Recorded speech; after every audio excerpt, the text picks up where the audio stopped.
दिल्ली में हुए धमाके की जांच अभी खत्म भी नहीं हुई थी कि इसी बीच दिल्ली क्राइम ब्रांच ने एक और बड़े नेटवर्क का पर्दाफाश किया है। पाकिस्तान की आईएसआई से जुड़े एक इंटरनेशनल हथियार तस्करी गिरोह का खुलासा हुआ है, जो पाकिस्तान से ड्रोन के जरिए पंजाब और फिर दिल्ली तक अत्याधुनिक हथियार पहुंचा रहा था। पुलिस ने इस गिरोह के 4 सदस्यों को गिरफ्तार किया है और उनके पास से 10 विदेशी हाई एंड पिस्टल और 92 जिंदा कारतूस बरामद किए हैं। ये हथियार लॉरेंस बिश्नोई, बम्बीहा, गोगी और हिमांशु भाई जैसे कुख्यात गैंगों तक पहुंचाए जा रहे थे।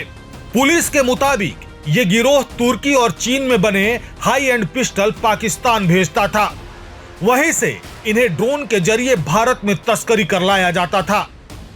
क्राइम ब्रांच का दावा है कि यह पूरा नेटवर्क पाकिस्तान की खुफिया एजेंसी आईएसआई के इशारे पर काम कर रहा था।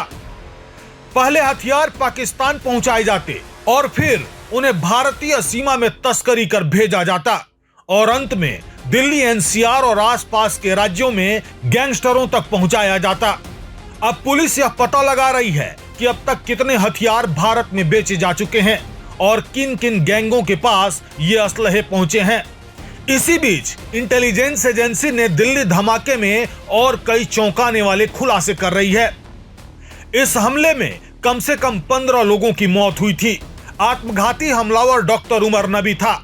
4 और आरोपी doctor Muzammil, doctor Adil Ahmad Rather, doctor Shaheen Shahid और मुफ्ती इरफान अहमद वागे को एनआईए ने गिरफ्तार किया है। जांच में पाया गया है कि यह मॉड्यूल किसी छोटे समूह का नहीं बल्कि एक बड़े ट्रांसनेशनल नेटवर्क का हिस्सा था, जिसके हैंडलर्स अलग अलग लेयर में काम कर रहे थे। यह भी सामने आया है कि मुजम्मिल और आदिल 2022 में टर्की गए थे, जहां टीटीपी से जुड़े ओकासा नामक व्यक्ति के निर्देश पर उन्हें अफगानिस्तान भेजे जाने की तैयारी थी। जांच में यह भी सामने आया कि उमर नबी लंबे समय से बम बनाने की तकनीक सीख रहा था और दिल्ली के नजदीकी बाजारों से इलेक्ट्रॉनिक पार्ट्स और केमिकल खरीद रहा था। उसने विस्फोटकों को रखने के लिए एक डीप फ्रीजर तक खरीदा था।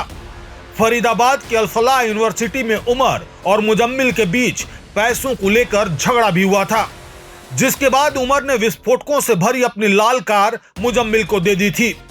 एजेंसियों का मानना है कि यह मॉड्यूल कई जगहों पर एक साथ धमाके करने की योजना बना रहा था।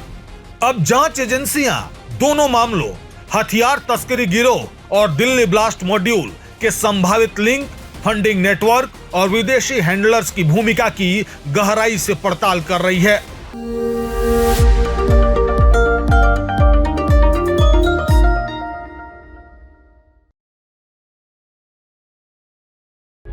प्रभातखबर.com, विश्वास वही, रफ्तार नहीं।